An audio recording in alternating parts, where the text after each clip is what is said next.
Hola chicos, buenas noches. Estamos otra vez en esta sección de los lives en Comunidad 2220. Hoy tenemos la sección de homilética, la predicación bíblica transformadora. Y tenemos también una persona que es bastante experta en esto. Él es pastor, se llama Alex Donnelly. El pastor, contándoles un poco acerca de él, tiene ya 37 años de experiencia trabajando en el Perú como misionero y como pastor. Se ha dedicado también a enseñar las escrituras, a formar pastores y líderes. Vino al Perú y actualmente vive aquí en Trujillo. Es de padre de Inglaterra y después se trasladó en donde está apoyando ahora en la Iglesia Alianza Cristiana y Misionera. Y bueno, enseña en el seminario de la Alianza. Es conferencista internacional y bueno, ha escrito varios comentarios que creo que varios de nosotros nos hemos cruzado con ellos. Y bueno, es un placer, pastor, conocerlo, poder conversar hoy con usted. No sé si está por ahí, pastor. Hola Claudia, buenas noches. Sí, placer estar con ustedes, acompañarles en este evento. Gracias a usted, pastor. Quisiera hacerle unas preguntas antes de empezar. Adelante. Sí, cómo no. Quisiera saber si actualmente está en Perú, sabemos, ¿verdad? Así es, vivo en Trujillo, en el norte del Perú. En Trujillo. ¿Y hace cuántos años más o menos llegó al Perú? Llegué al Perú hace 37 años y cuando llegué primero fui a trabajar en la Sierra Central, el departamento de Junín, y fue Ya. hace 31 años que vine aquí a Trujillo. Ah, ok. En la sierra, me imagino que probó el tocosh. En Huánuco sí, en Huánuco, no es tanto en Tarma, pero en Huánuco sí lo probé. El Ok. olor es un poco espantoso, pero el sabor está bien. Sí. Bueno, yo tenía entendido, tuve malas experiencias personales con el tocosh y pensé que era como olía, ¿no? Pero me enteré que depende cómo lo preparan también. No sé, no lo he probado. Claro, sí. Y No, el ahí se sabor iba no mi es, no es, pregunta. no es difícil. El sabor, bueno, puede ser dulce o salado, ¿no? Según cómo se prepara, pero como tú dices, el olor espanta un poco, pero cuando lo pruebas el sabor es bastante inofensivo. Ah, ok. A eso iba mi pregunta, pastor. Si tendrá quizá alguna comida peruana favorita. Bastante. Aquí en Trujillo el cabrito norteño es excelente. ¿Con qué lo sirven En- al cabrito norteño? con arroz, con yuca, con frijoles. En Tarma era la pachamanca, era el plato típico de la zona que es excelente. En la tierra. Sí, lo preparan en la tierra, claro. Si un huanuqueño lo escucha, pastor, va a sentirse ofendido. Ellos son orgullosos de su pachamanca. Y los Sí, no sé cómo se dice, pero los de jauja cauquinos. también, Ya, ajaujinos. sí, sí, sí, sí. Exacto. Bueno, Sí, Tarma tiene el mejor choclo que he probado en Perú. No sé cómo es de Huánuco, ok. pero el de Tarma es excelente. Ok, se los diré a mis amigos de jauja y de Huánuco. Una pelea entre Tarma y Jauja, y Huánuco, Jauja. Sí, pastor. Una pregunta quizá un poco más de su ministerio. Ujú. Eh, Quizá alguna experiencia graciosa que recuerde, una anécdota que haya tenido en sus primeros años sirviendo aquí en el Perú. Bueno, experiencias graciosas. Una Una de las anécdota. primeras, una de las primeras fue justo cuando llegué al Perú y fui a vivir con una familia en Lima. Mi primer día con la familia, me sirvieron lonche y pusieron una taza de café delante de mí y pan y un tarro de Ya, leche. Entonces sí. yo agarré el tarro de leche para servirme y habiendo colocado un poco de leche la taza de café, no cambiaba el color mucho. Y pensé, qué cargado toman el café aquí. Hasta que la chica que Ah, estaba atendiendo entró y se rió y ya me di cuenta que algo había hecho mal. Mi primera hora en la casa. Y me dijo, pastor, no, esa es la esencia para toda la familia. Ay, ay, ay. Guau. Me di cuenta, tengo tanto que aprender, tanto que aprender aquí. Eh, Eh, sí. en Inglaterra, ¿el café cómo lo toman? ¿Qué tan cargado? Bueno, el café por lo general en Inglaterra lo toman, no, café instantáneo y no lo sirven toda la esencia. El problema de la familia fue que tenían un recipiente para la esencia, un frasquito, ¿no? Pero se había roto y habían puesto ese día la esencia en una taza normal. Y mi Claro. error es que yo pensé que esa taza era para mí. Bueno, Bueno, creo que me hubiese hay que... pasado lo mismo. Sí. Qué interesante, pasar. Bueno, no sé si estamos en el tiempo, pero podemos empezar quizá orando. Pastor, ¿nos podría Ujú. dirigir la oración antes de ¿Cómo no? empezar? Vamos a orar. Padre, queremos reconocer tu grandeza y Padre, parte de esa grandeza tú has permitido a la raza humana desarrollar tecnologías como esta, Señor, que nos permite servirte en tu reino. Y Padre, pido que este tema tan importante que vamos a tocar, que tiene que ver con la predicación y una predicación que transforma, Padre, pido que tú nos acompañes y nos des entendimiento de este tema tan importante. Bendice cada oyente, Señor. Pido que cada uno pueda aprovechar este tema y que pueda ver la libertad para hacer preguntas más adelante. Acompáñanos ahora en el nombre de tu Hijo, el Señor Jesús. Amén. Amén. Ya, pastor. Le dejo entonces exponiendo el tema de la predicación bíblica transformadora y todo suyo. Nos vemos en Ok, un momento. muchas gracias. Bueno, ahí pueden ver en la imagen, la pantalla, tiene el título de este tema, la predicación bíblica transformadora, que es este tema que queremos tratar. Bueno, me hubiera gustado leer con ustedes todo este pasaje, 2 Corintios 3, capítulo 1 al capítulo 4, versículo 6, porque aquí el apóstol Pablo presenta su filosofía de ministerio. En el contexto que le estaban cuestionando como apóstol, diciendo que Pablo no tenía las credenciales apropiadas, y lo que el apóstol Pablo dice es que ustedes, los corintios, son mi credencial, porque a través de la predicación del evangelio, ustedes experimentaron una tremenda transformación de vida. Y luego el apóstol Pablo describe dos tipos de predicación, una predicación de muerte y una predicación que genera vida. Y hermanos, eso ya nos alerta a un tema que tenemos que tomar en cuenta el día de hoy, lamentablemente. Y es que no todos los alimentos son de provecho. Pueden ver en esta imagen, a la derecha hay alimentos eminentemente saludables y otros elementos a la izquierda que, aunque son ricos, pueden engendrar diversos problemas de salud. Y esta imagen representa dos tipos de predicación. Una predicación emocionante, una predicación que toca las emociones, una predicación fácilmente digerida, pero de poco provecho espiritual. Y por otro lado, una predicación que no es tan atractiva en los sentimientos y los sabores, pero que realmente promueve la transformación de vida y realmente edifica a la persona. Aquí en 2 Corintios 3, el apóstol Pablo habla de un ministerio de muerte. Y en el contexto le está hablando de la enseñanza de la ley de Moisés como la salvación por obras.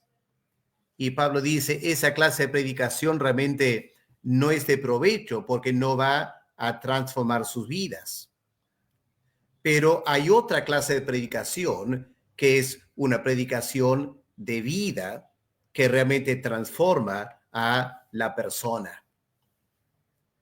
En el Antiguo Testamento hay un relato interesante en 2 de Reyes, capítulo 4, donde el profeta Eliseo está con un grupo de hijos de los profetas un discipulado con ellos, alguien va al campo y busca unas plantas para poder preparar una sopa. Pero cuando empiezan a tomar el caldo, una persona exclama diciendo, hay muerte en la olla. Y creo que es una parábola, tristemente, de muchas de las predicaciones que escuchamos el día de hoy. Lamentablemente, no todas las prédicas en la iglesia son prédicas que producen vida. Y creo que eso explica en gran manera la condición de muchas iglesias el día de hoy. Hay un problema bastante serio en la manera que estamos predicando la palabra de Dios. El apóstol Pablo, en ese contexto de Corintios, habla de una predicación de la letra que mata. Es el espíritu que da vida. Así que el tema para esta noche es la siguiente. ¿Cuáles serían las características de una predicación que sea bíblica y a la vez transformadora? Vamos a mirar unas 5 características de esta clase de predicación. En primer lugar, obviamente, una predicación que transforma va a tener que ser una predicación evangélica. Por evangélica, a lo que me refiero es una predicación que se centra en el evangelio. En Romanos capítulo 1, el versículo 16, el apóstol Pablo dice que no se avergüence del evangelio porque es poder de Dios para salvación. Y esa palabra salvación abarca toda la transformación de una persona. Y es el evangelio que transforma y por lo tanto tenemos que tener una predicación netamente evangélica. Ahora, ¿cuál es esa predicación evangélica que transforma? Bueno, tenemos que enfocar en el evangelio nos transforma porque el evangelio nos coloca en Cristo. Pablo dice en 2 Corintios 5, 17, si alguien está en Cristo, es una nueva criatura. El gobierno del pecado ha pasado y ahora está viviendo una vida transformada.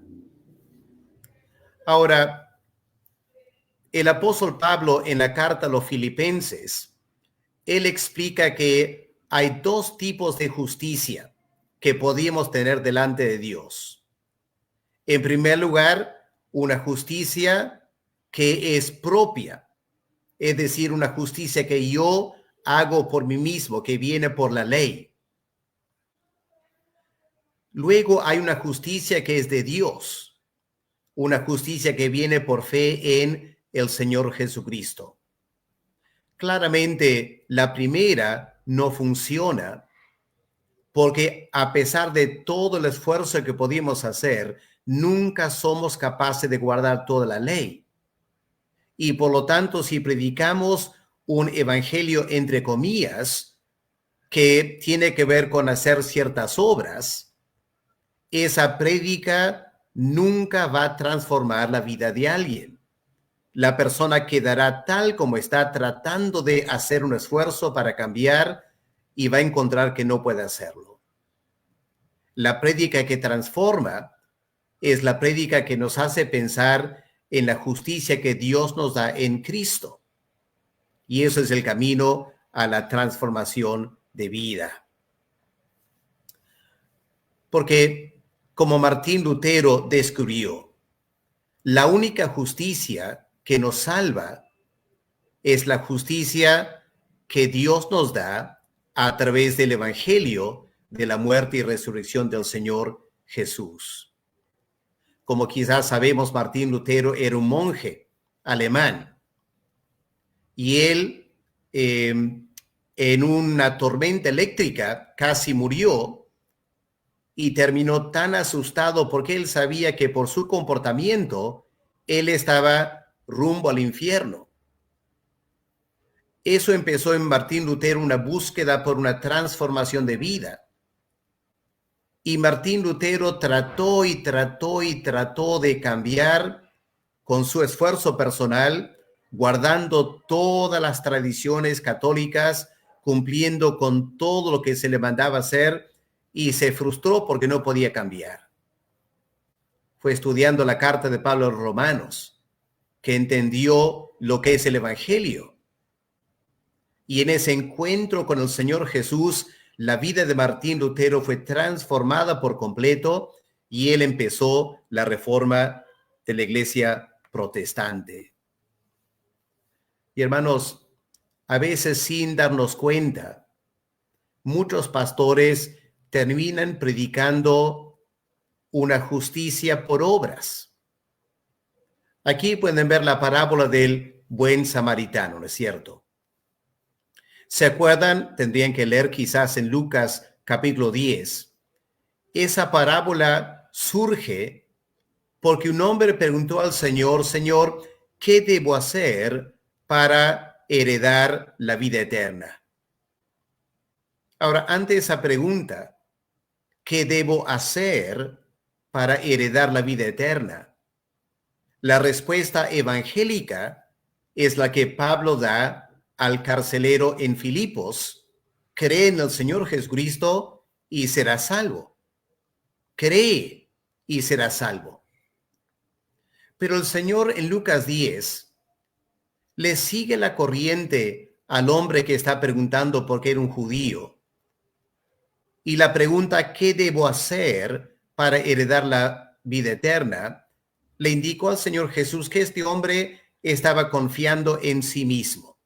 Él podía hacer ciertas cosas para obtener la salvación. Así que el Señor le cuenta, le pregunta primero, ¿qué dice la ley? Y el hombre contestó, hay que amar a Dios y hay que amar al prójimo. Y en ese momento leemos que el hombre sintió una convicción de pecado. Porque de repente, dice el texto bíblico, queriendo justificarse, pregunta al Señor, ¿quién es mi prójimo? Y el Señor cuenta la historia del buen samaritano.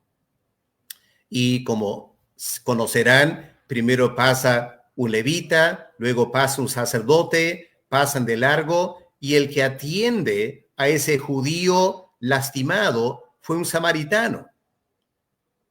Así que al final el Señor le pregunta al interlocutor, ¿cuál de estos tres piensas que fue el prójimo, al hombre lastimado? Y el que había hecho la pregunta odiaba tanto a los samaritanos que ni quiso decir esa palabra, el samaritano. Se limitó a decir el que lo ayudó. Y Cristo dijo, anda tú y haz lo mismo. Pero esa parábola, lo que el Señor estaba queriendo que el hombre entendiera es que él no podía amar a su prójimo. No le nacía amar al samaritano. Odiaba a los samaritanos. Y cuando Cristo le dice, anda tú y haz lo mismo, lo estaba condenando, porque ese hombre tal como estaba jamás podía guardar la ley de Dios y amar a su prójimo y amar al samaritano.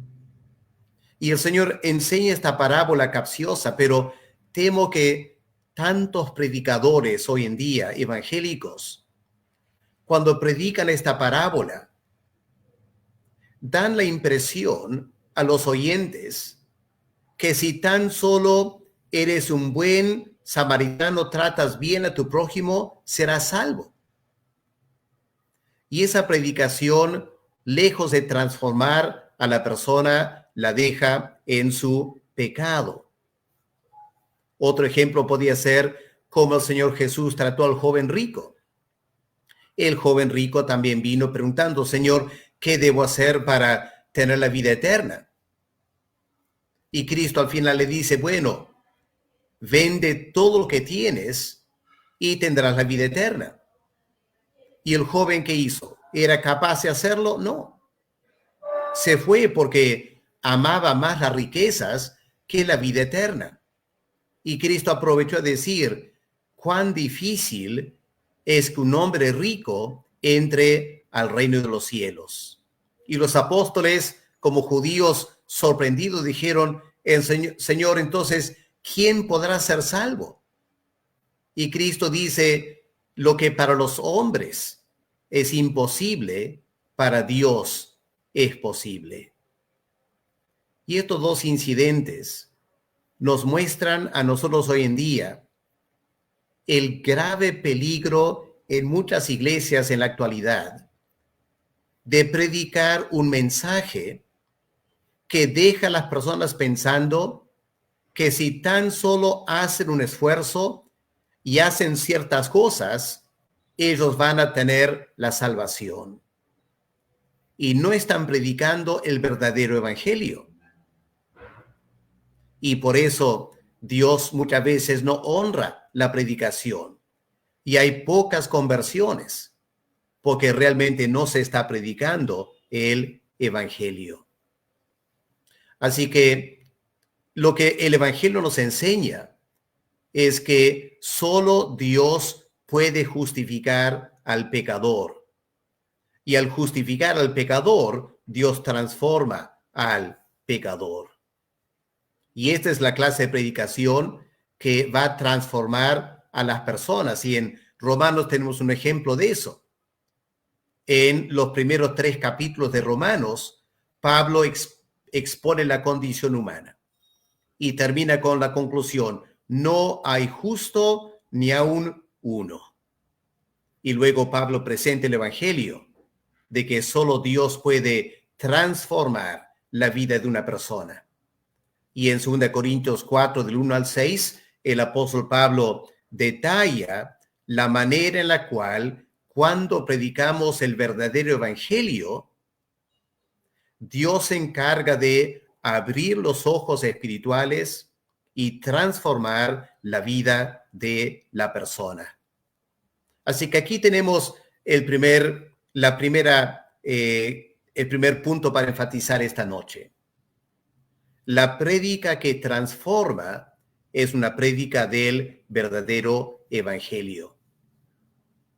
En segundo lugar, podemos añadir que una predicación bíblica que transforma va a ser una predicación que renueva la mente de las personas. Si miramos en Romanos 12, versículo 1, Pablo dice, no se conforman a este siglo, sino sean transformados. Ahora la pregunta es, ¿cómo viene esa transformación? Bueno, Pablo dice, por medio de la renovación de vuestro entendimiento. Así que hoy en día, cuando el pastor o el predicador anhela ver vidas transformadas, él tiene que entender muy bien este versículo, que la transformación viene por medio de la renovación de la mente. Ahora, tomemos un momento para analizar estas palabras. Cuando Pablo dice, no os conforméis a este siglo, la palabra ahí para conformarse es la palabra que en español sería esquematizar. Lo que está diciendo es, no te dejes esquematizar por este mundo. Y la verdad es que el pecado y la corriente del pensamiento de este mundo genera ciertas categorías de pensamiento que da lugar a cierta forma de vida. En Efesios 2, el apóstol Pablo dice que ustedes, los efesios, antes de conocer el evangelio, estaban siguiendo la corriente de este mundo. Estaban bajo el dominio de Satanás. Y Satanás estaba creando cierta forma de pensar en sus mentes. Y Pablo dice, la única manera de realmente ser transformados, y aquí la palabra en griego, metamorfosis, interesante, metamorfosis, es a través de la renovación de vuestro entendimiento. Y eso nos lleva a una conclusión muy importante, que creo que en América Latina es muy, muy urgente tomar esto en cuenta. ¿Cuál es la predicación que realmente va a transformar? No es una predicación que apunta a las emociones, a los sentimientos. Si predicamos para mover las emociones y mover los sentimientos, podemos dejar la audiencia impactada, impresionada, a veces llorando, pero no serán transformadas.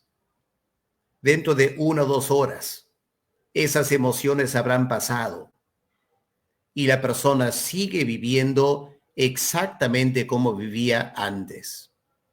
No dice el apóstol Pablo, para que el ser humano sea transformado, tienes que hacer algo mucho más profundo que solo tocar sus emociones. Tienes que tocar su mente. La mente necesita ser transformada. Y cuando vamos a predicar, tenemos que predicar semana tras semana, queriendo tocar la mente, el pensamiento de las personas. Porque solo cuando su mente cambia, su vida va a cambiar. Lamentablemente hoy en día hay demasiados predicadores que se emocionan y gritan y lloran y cuentan historias para tocar las emociones de los oyentes y la gente se siente muy motivada. Y en esa gran efusión de emociones puede alzar la mano, puede orar ciertas oraciones, pero su mente no ha sido tocada. Sus esquemas de vida no han sido confrontados. Y esa persona a la larga no cambia. Y hermanos, este es el gran problema en América Latina. Países como Centroamérica. Hay países, entiendo, en Centroamérica que tienen 40, 50% de evangélicos. Y uno piensa que si en un país hay 50% de evangélicos, ese país debe ser un paraíso. Pero resulta que esos países están dominados por la pobreza, por la corrupción, por la violencia, por las drogas. ¿Qué está pasando? ¿Cómo explicamos eso? Es que quizás hay 50% de personas que se llaman evangélicas, pero no hay 50% de la población que ha sido transformado por el evangelio. Este es el gran problema que tenemos. Esos grandes predicadores que mueven masas, pero apuntan en el lugar equivocado, apuntan a las emociones. Eso jamás va a transformar una persona. La Biblia dice, una persona será transformada cuando la mente es renovada. Porque es esa renovación que el Espíritu Santo efectúa por nosotros, empezando con el nuevo nacimiento. Y luego a través de la predicación de la palabra de Dios, esa predicación va renovando, limpiando nuestras vidas, desafiándonos a tantas cosas en nosotros que no agradan a Dios, y poco a poco se da esa renovación interior por la palabra de Dios. Así que, y el apóstol Pablo termina ahí en Romanos 12, versículo 2, indicando que el propósito de esta renovación es interesante, dice Pablo, para que comprueban cuál sea la buena voluntad de Dios, agradable y perfecta. Hermanos, ¿cuántos de nosotros luchamos con la voluntad de Dios para nuestras vidas? ¿Cuántos creyentes hablan como si la voluntad de Dios sea mala? Diciendo, ¿por qué Dios permitió esto? ¿Por qué Dios hizo esto en mi vida? Esto es lo que Dios ha permitido y a mí me hace la vida muy difícil. Lo que está pasando aquí es que nos falta tener la mente de Dios y la mente de Cristo. Si tan solo entendiéramos la mente de Dios y la voluntad de Dios, comprobaríamos que todo lo que Dios permite en nuestras vidas es buena, agradable y perfecta voluntad de Dios. Pero lamentablemente la predicación promedia contemporánea lleva a las personas a pensar que Dios está ahí para satisfacer todos mis deseos. Y cuando eso no se da, entramos en un conflicto con Dios. ¿Y cuánta gente termina rechazando el evangelio? Porque nunca aprendió, su mente no fue transformada por la predicación para comprender que la voluntad de Dios siempre será buena, agradable y perfecta. En tercer lugar, una predicación que transforma es una predicación centrada en la persona de Cristo. Interesante, 1 Corintios 2, el apóstol Pablo presenta la manera que él predicaba el evangelio. Pablo llegó a Corinto luego del debacle de predicar en Atenas, donde predicó de Cristo y la resurrección, y los filósofos se burlaron de Pablo. Y Pablo, habiendo pasado por momentos difíciles en Filipos, en Tesalónica, en Berea, persecución tras persecución, por fin llega a la ciudad de Corinto. Y Pablo, cuando se da cuenta de que en Corinto hay tanto pecado, francamente, le dio temor a Pablo predicar en Corinto. Pero Dios le anima a Pablo diciendo, no calles, Pablo, predica aquí. Y Pablo luego da testimonio que en Corinto él se detuvo a pensar, ¿qué voy a predicar? Los judíos piden señales. Los griegos piden filosofía. Yo soy apóstol, bien preparado. Yo puedo predicar filosofía. Yo puedo hacer señales y milagros.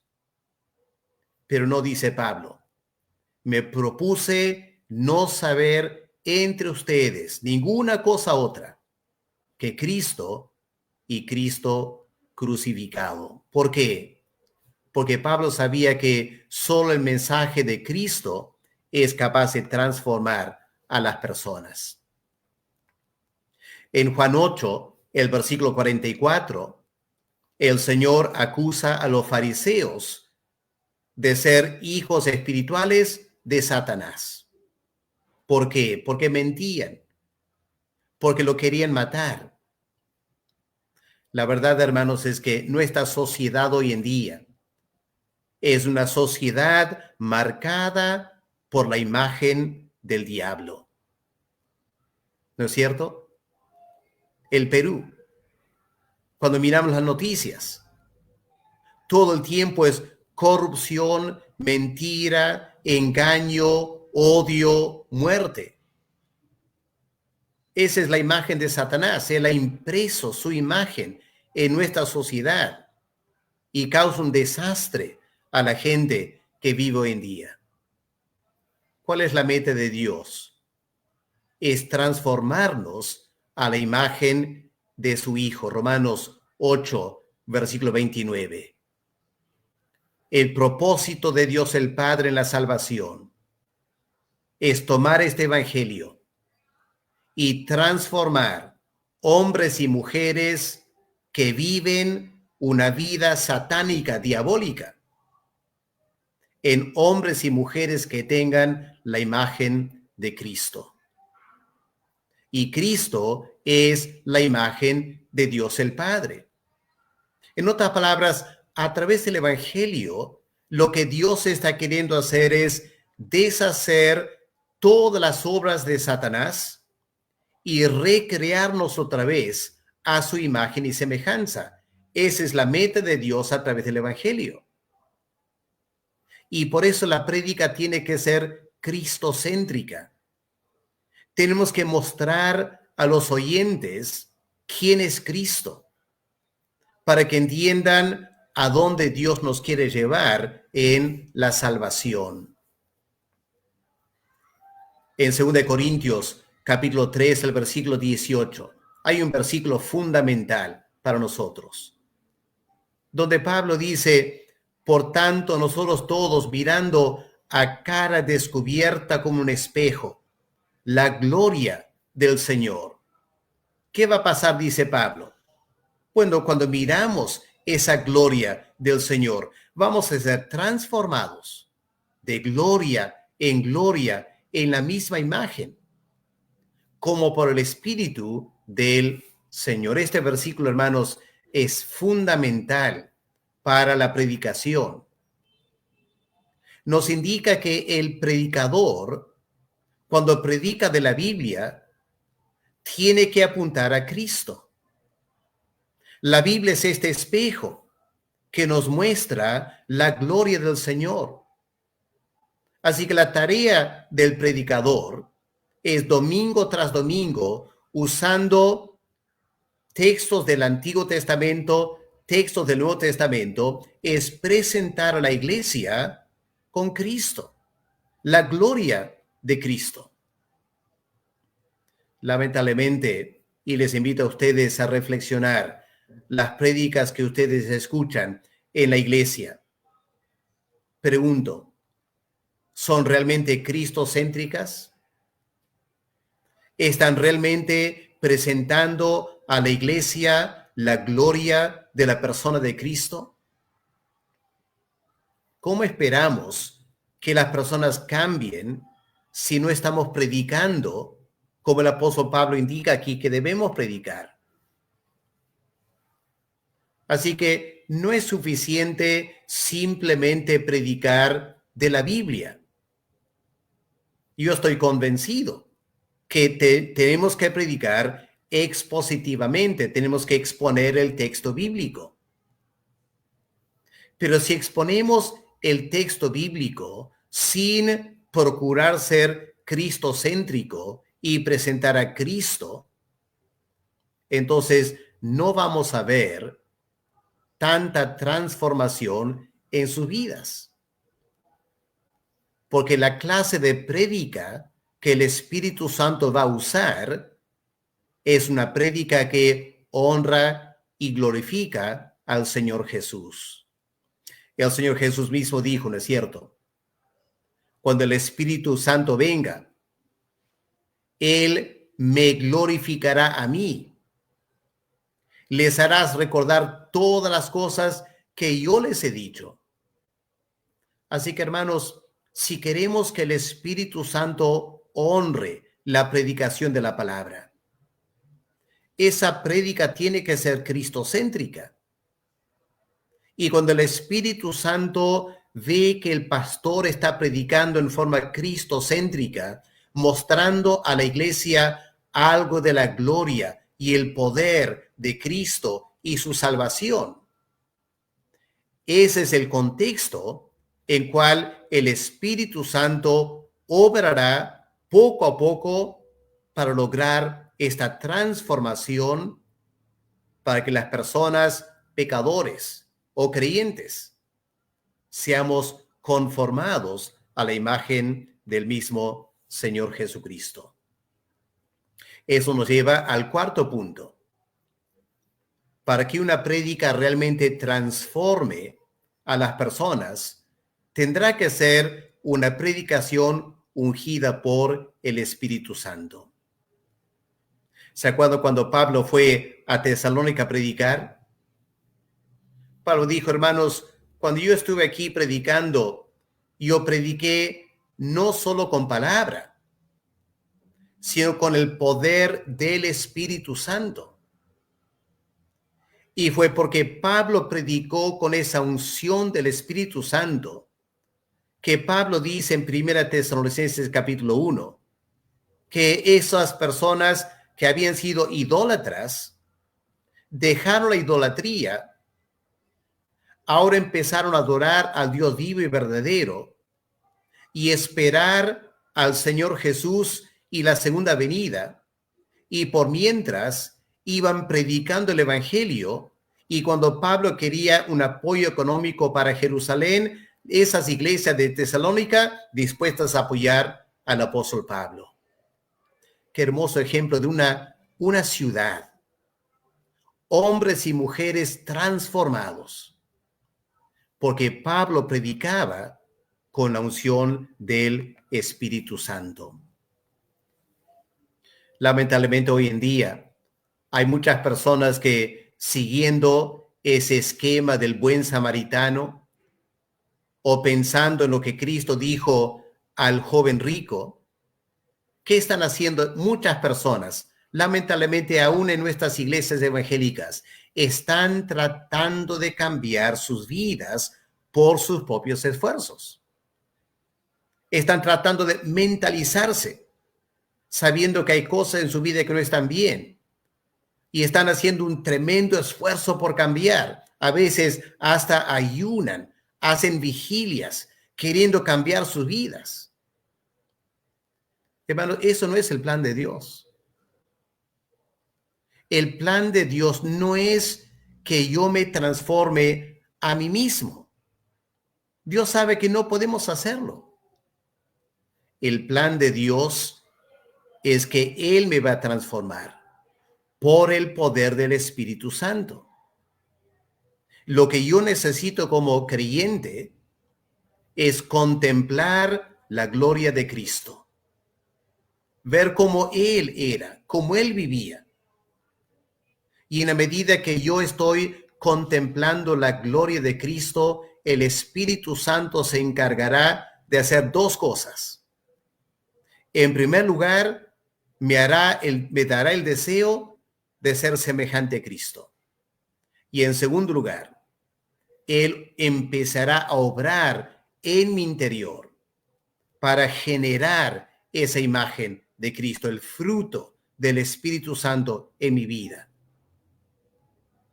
El predicador tiene que enseñar a la iglesia que la transformación de vida no viene por un esfuerzo carnal, personal por cambiar. No, la transformación de vida viene por el poder del Espíritu Santo y esta es la manera que Él obra. Predicamos a Cristo y Cristo crucificado y el Espíritu Santo se encarga de dar la transformación. ¿Cuál es nuestra responsabilidad? Lo que el Señor Jesús dice en Juan capítulo 15. Yo soy la vid, ustedes son las ramas. La rama que permanece en mí va a llevar mucho fruto. Así que la meta del creyente es permanecer en Cristo. Por lo tanto, el predicador tiene que predicar semana tras semana en tal manera que anima a las personas a permanecer en Cristo. Este tiene que ser un énfasis muy fuerte en la predicación, que permanezcan en Cristo. ¿Cómo hacerlo? ¿Qué significa eso? Cuando el pastor predica de esta manera, va a haber una congregación que va cambiando, no porque ellos hacen un gran esfuerzo, no porque se convoca vigilias para la santidad o ayunos para la santidad, sino que se sigue el patrón bíblico de presentar a Cristo, confiando que el Espíritu Santo hará la obra interna de transformar a los hijos de Dios a la imagen del Señor Jesús. Esto es importante, hermanos. Entonces, en la predicación que va a transformar a las personas, hay que enseñarles como creyentes a permanecer en el Señor Jesús. Ahora, una tentación para nosotros, los predicadores, es querer impresionar a la congregación. Y el apóstol Pablo fue consciente de esa tentación. Pero Pablo dice a los corintios, cuando yo estuve entre ustedes, no vine tratando de confiar en mí mismo, sino que estuve entre ustedes con mucha debilidad. Estuve con temor y temblor. Y prediqué a Cristo crucificado. Y noten lo que el apóstol Pablo dice. ¿Por qué lo hizo? ¿Por qué no trató de hacer lo que tantos predicadores hacen hoy en día? Tratan de presentarse en el púlpito como personas tremendamente importantes, llenos de autoconfianza, están ahí para impresionar a los oyentes con sus títulos o con sus habilidades. Y Pablo nada que ver con eso. Porque Pablo dice, yo quiero que ustedes su salvación y su transformación de vida no dependa de la sabiduría humana o de mi poder de convencerles como predicador. No, no, no. El asunto es tan serio. Voy a predicar en tal manera que su transformación de vida dependa de una sola cosa, de la manifestación del poder de Dios en sus vidas. Hay una gran necesidad en los púlpitos contemporáneos de hombres que van al pueblo con temor y temblor y predican con sencillez de corazón. Por lo que están anhelando es que la congregación experimente el poder de Dios y no su poder personal como persona o predicador. Y para terminar, una quinta característica de una predicación transformadora es una predicación aplicada. Esta palabra en griego, oun, en griego significa por lo tanto. Y es interesante, en Romanos, los primeros 11 capítulos, el apóstol Pablo presenta toda la teología cristiana.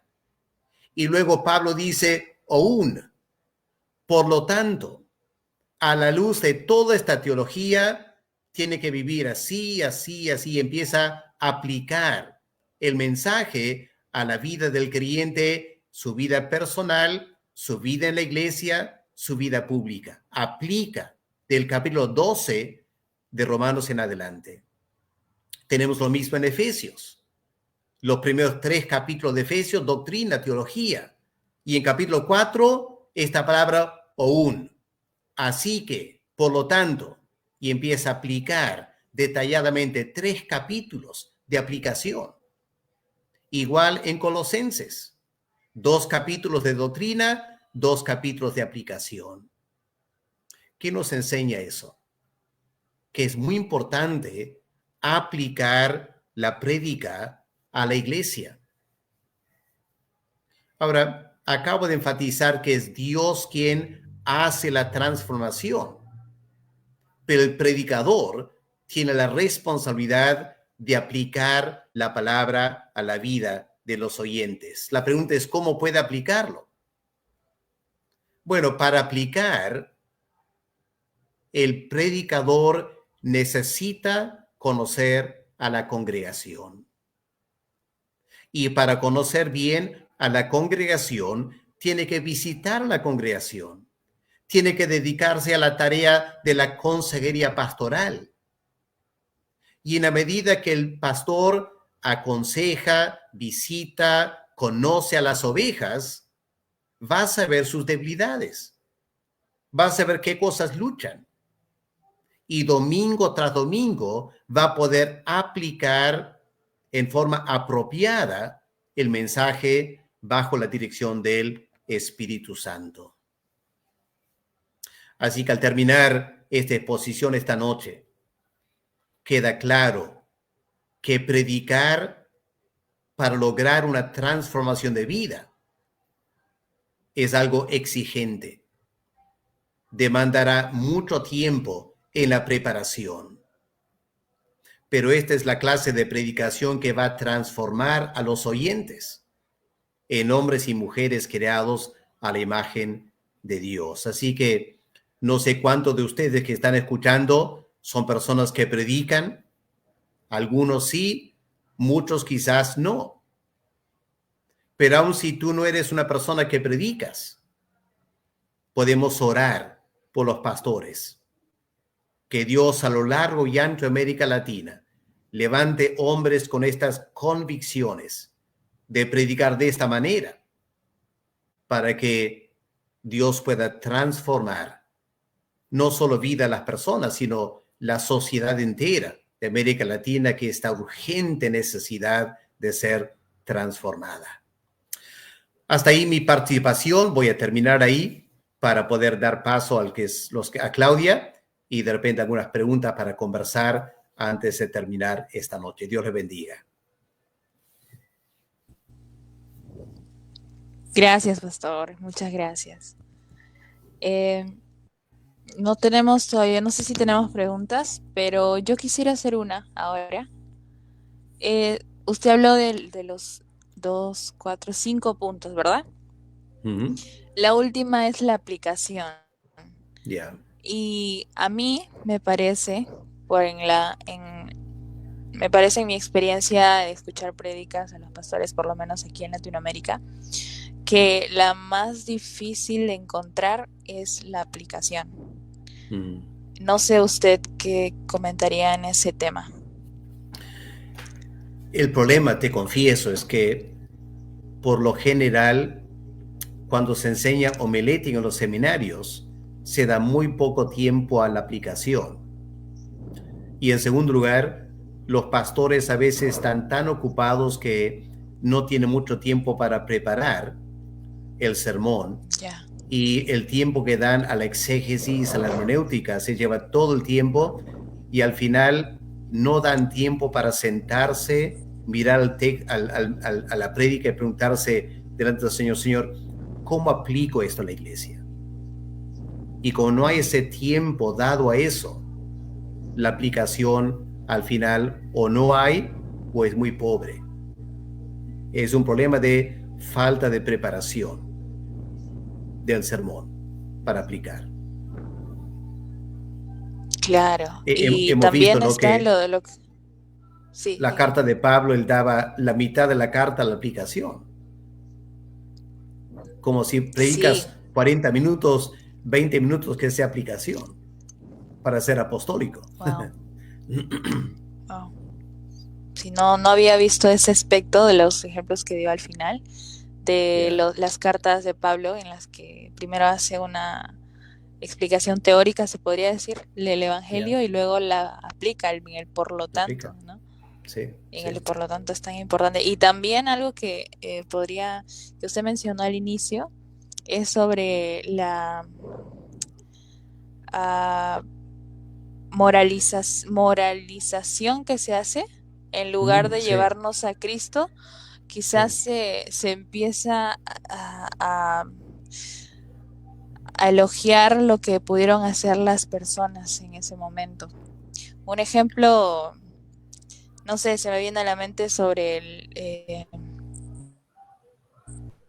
los amigos que ayudaron al paralítico a entrar por el techo de la casa. Estaba pensando mucho en eso últimamente, bueno, hace un tiempo, que escuché una prédica sobre ello y nada en contra de la prédica, sino que se me viene a la mente que quizá muchas veces, no sé si estoy equivocada, me corrige si lo estoy, pero creo que no es nada que elogiar que los amigos hayan hecho eso, porque no era algo que a alguien le gustaría, no era algo justo para el dueño de la casa, por ejemplo, ¿no?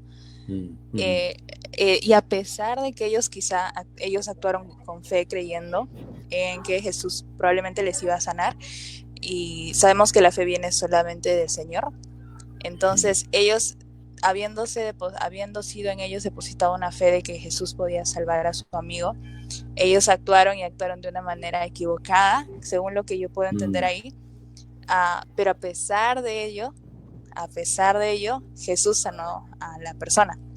Entonces ahí lo que yo veo que resalta mucho es la gracia de Dios, a pesar de que podemos cometer muchas aplicaciones erradas, ¿no? No sé si estoy bien, pastor. Me corrige si estoy mal, por favor. Sí, bueno, es un ejemplo interesante porque los hombres, los amigos, los llevaron confiando que el Señor quizás podía sanar a su amigo paralítico. Pero las palabras de Cristo son muy importantes ahí. Él le dijo, hijo, tus pecados han sido perdonados. Como indicando que el problema fundamental no era la parálisis, sino el pecado en su vida que causó la parálisis. Pero tantas veces cuando se predica eso, se predica del techo, la casa llena, los amigos y todo eso, y no se nota la parte central, fundamental. Ese es el problema. Y como tú dices, terminamos predicando un mensaje medio moralista, que hay que llevar a tus amigos al Señor y hay que hacer esto y hacer lo otro, cuando el mensaje principal de eso es, el hombre era paralítico por su pecado.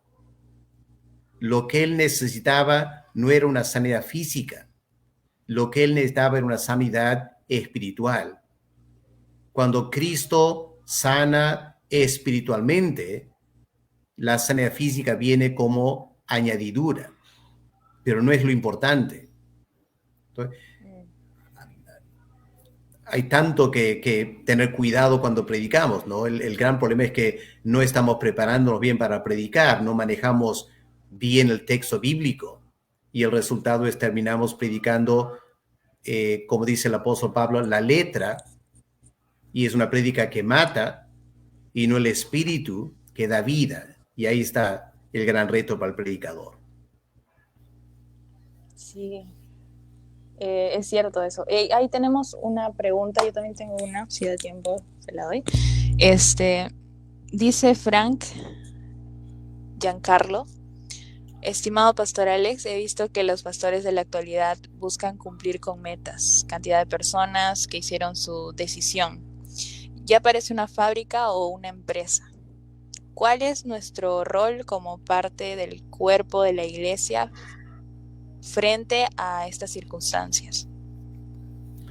Bueno, lamentablemente es cierto, ¿no? Hay pastores que les encanta poder decir cuántas personas se convirtieron. Y una vez que empiezas por ese camino, ya el corazón humano, que es muy engañoso, termina tergiversando totalmente la cosa. Entonces, varias veces en mi ministerio, pastor, me han preguntado, pastor Alex, deme algunos tips, ¿cómo se hace la invitación? ¿Cómo se hace el llamado? Y me doy cuenta que lo que ese pastor está preguntando es, pastor, ¿cómo puedo tener más resultados? Y es una competencia de resultados y se aprende técnicas. Y uno se da cuenta que es muy fácil manipular a la iglesia, manipular a los oyentes. Y lamentablemente lo que está pasando es, en muchos casos, hay un manipuleo de las emociones, precisamente para tener resultados. ¿Quién paga? Los oyentes. Porque cuánta gente piensa que se convirtió y nunca se convirtió. Y después tener un corazón tan duro porque piensa, ya pasé por el evangelio y no funcionó. Así que yo no soy para nada partidario de hacer invitaciones. ¿Para qué hacer una invitación? Deja que Dios haga la obra. Porque enseguida que empiezas con esto, la invitación, tu carne fácilmente te engaña y terminas haciendo la invitación para, entre comillas, hacer fácil el llamado. No, eso es jugar con las personas y eso no está bien. Interesante.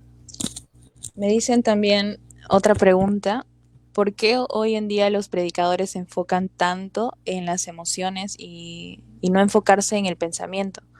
¿Por qué hay tanta prioridad a la música para insertar los sentimientos a los oyentes? Ese es también un buen punto. En primer lugar, porque somos latinos. En América Latina las emociones son tan importantes. En segundo lugar, porque siendo latinos y siendo muy movidos por las emociones, si tú haces eso, vas a ser muy popular. El latino no tiene una cultura tanto de pensar. Y si tú apelas a la mente, muchos terminan aburridos. Entonces la pregunta que el predicador enfrenta, ¿quiero ser popular o quiero honrar al evangelio? Y lamentablemente muchos optan por la popularidad y pueden manipular la Biblia y presentar la cosa como quieran, pero al final quieren tener bastante gente. y apelan las emociones, especialmente los grandes televangelistas, ¿no? Entonces, no es un buen modelo a seguir. Hay que volver al modelo del apóstol Pablo.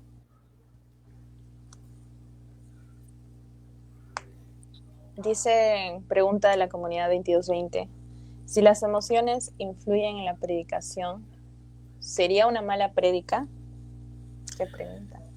Tenemos que entender el orden bíblico. El orden bíblico es primero que las emociones fluyan de la mente.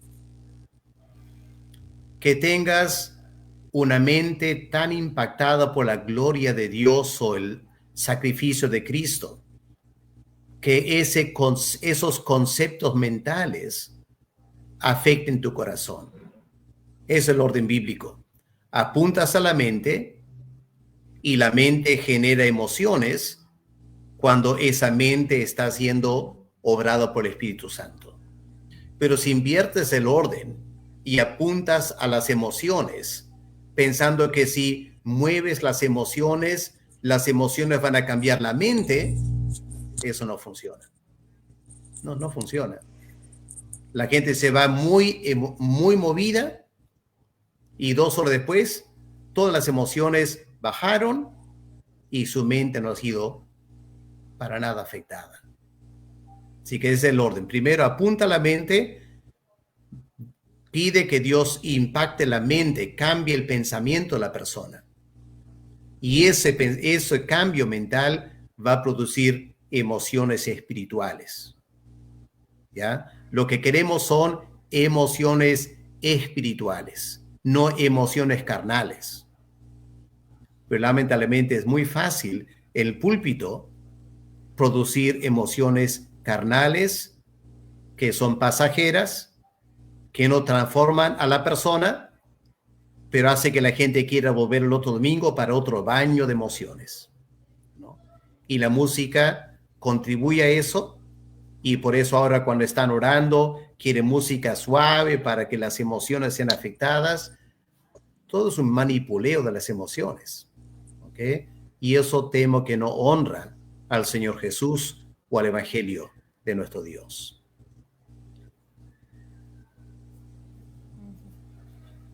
Y en el aspecto, pastor, del que estábamos hablando de la preparación, hay muchos polos, bueno, dos polos opuestos de opiniones que he escuchado respecto a la necesidad de estudiar o no un seminario o un instituto o lo que sea parecido para poder ejercer el pastorado.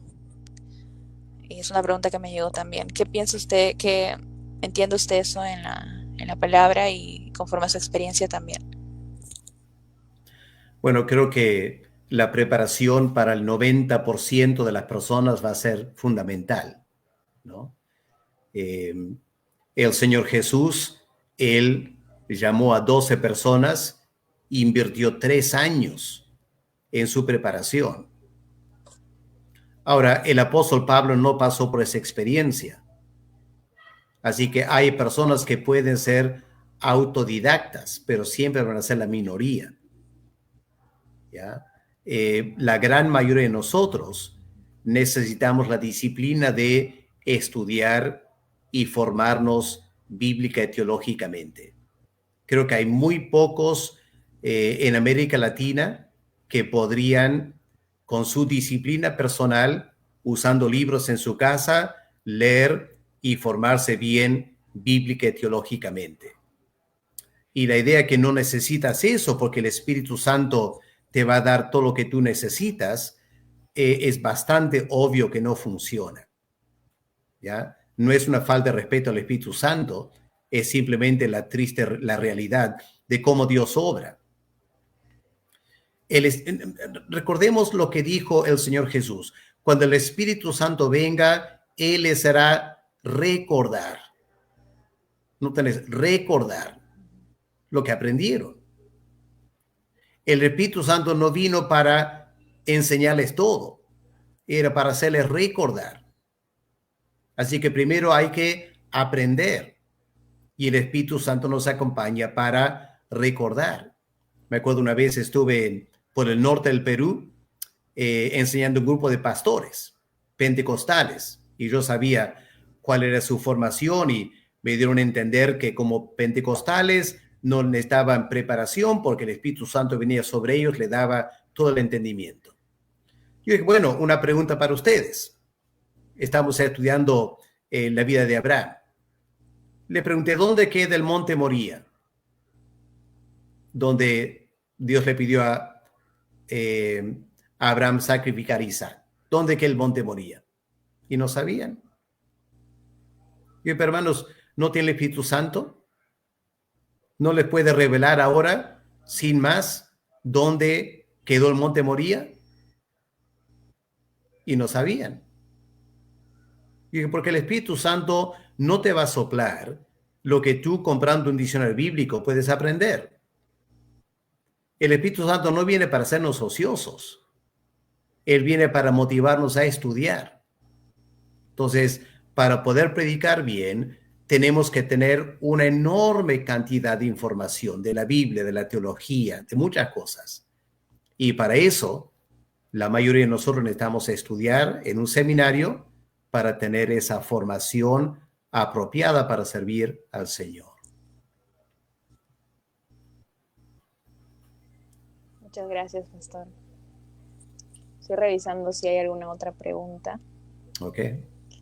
Espera. Creo que no. ¿Es todo? Aquí hay otra. Dice la última, sería la última, pastor. Ahora sí le dejo descansar. Dice, si el Espíritu Santo nos guía a toda verdad, ¿qué rol tiene la mente en la transformación del creyente? Bueno, el Espíritu Santo nos guía toda la verdad en el sentido de que Él nos revela cosas espirituales. ¿Ok? Entonces, el ser humano por naturaleza es ciego, no puede entender la palabra de Dios. Como dice el apóstol Pablo en 2 Corintios 3, cuando el Espíritu Santo viene, hay libertad para entender las escrituras. Así que el Espíritu Santo, Él nos guía toda la verdad, en primer lugar, dándonos entendimiento espiritual. Y luego, en la medida que ahora teniendo lo que Pablo dice a cara descubierta, el velo ha sido quitado. ¿Qué es lo que el creyente hace ahora? Estudia la palabra de Dios. ¿Y qué hace el Espíritu Santo? Te va ayudando, te va inspirando, dándote revelación a través del estudio de la Biblia. Eso es lo que va a pasar en tu vida espiritual como creyente. Ahora, en todo ese proceso que el Espíritu Santo te va guiando a toda la verdad, Él te va a revelar cosas en tu vida que no son semejantes a la de Cristo. El Espíritu Santo de esa manera genera en nosotros convicción de pecado. Por ejemplo, de repente me doy cuenta que soy rencoroso, que estoy guardando resentimiento contra alguien. Lo primero que el Espíritu Santo hace es me muestra que Cristo no era así. Luego el Espíritu Santo me indica, yo no debo ser así. Pero luego el Espíritu Santo me hace entender que yo no puedo cambiarme a mí mismo. Y me hace recordar que necesito permanecer en Cristo para que la vida de Cristo fluya en mí y el perdón y la gracia y la misericordia de Cristo sea la que contrarresta y elimina mi resentimiento y mi rencor. Y en esa manera el Espíritu Santo va transformando mi vida hasta que poco a poco llegue a la imagen del Señor Jesús. ¿Ok? Eso es más o menos cómo el Espíritu Santo va a obrar en nuestra vida para transformarnos. Nos guía toda la verdad y luego internamente nos conforma a la verdad, que es la imagen de Cristo. Muchas gracias, pastor, por esas aclaraciones. Y también quería Bueno, mandar un saludo a todos los que están conectados. Muchas gracias por estar aquí. Es de mucha bendición que el pastor esté también enseñándonos este tema muy importante. El Señor siempre provee y esta es una de las maneras en que nosotros estamos siendo provistos también. Y gracias, pastor, una vez más por estar con nosotros. Quisiera, por favor, que nos despida con una oración y podamos también terminar el live. Ya, Claudia, bueno, muchas gracias por la invitación a los organizadores y a los que han participado también. Espero que ha sido de ayuda para ustedes. Ya, vamos a terminar orando. Padre, reconocemos que la tarea de predicar es una tarea que tú asignas a personas que tú llamas a ese ministerio. La mayoría de nosotros, Padre, tenemos que orar por los que predican, pidiendo que tú le des sanos métodos y modelos en la predicación. Y los que somos predicadores, Padre, confesamos que todavía no hemos alcanzado esa perfección, ese ideal. Y pido, Padre, que lo que hemos pensado esta noche pueda servir en ayudarnos, empujarnos un poco más hacia la clase de predicación que tú quieres que podamos desarrollar en las iglesias. Padre, el mundo tanto necesita buena predicación y las iglesias necesitan buena predicación. Padre, pido que tú levantes esa clase de hombre en estos días para el bien de tu pueblo. Gracias en el nombre del Señor Jesús. Amén.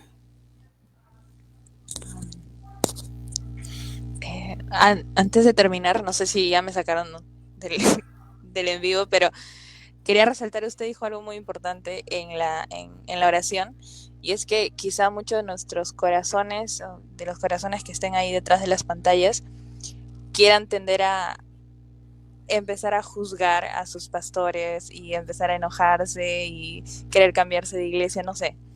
Pero lo primero que nosotros tenemos la responsabilidad de hacer, aparte de ir y estudiar por nosotros mismos también, es orar por los pastores, por los líderes, por los maestros, para que así como nosotros estamos aprendiendo por medio de maestros como usted, ellos también puedan aprender si no se les ha sido permitido antes, ¿verdad? Entonces, muchas gracias también por esta oración, y es muy valiosa. Y bueno, gracias, esto Claudia. hasta aquí llegamos, pastor. Okay. Gracias, un gusto verlo. Dios le bendiga, bendiciones, ¿ya? Gracias. Dios le bendiga. Otro momento.